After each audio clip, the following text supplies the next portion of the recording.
Do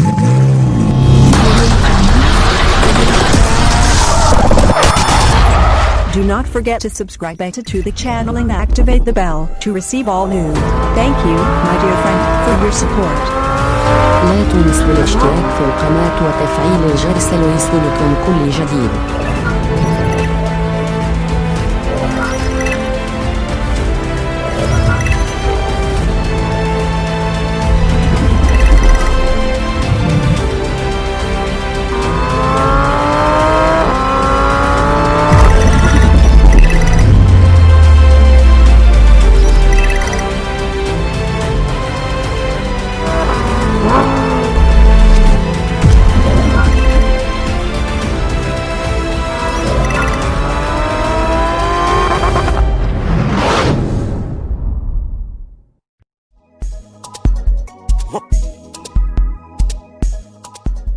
Huh.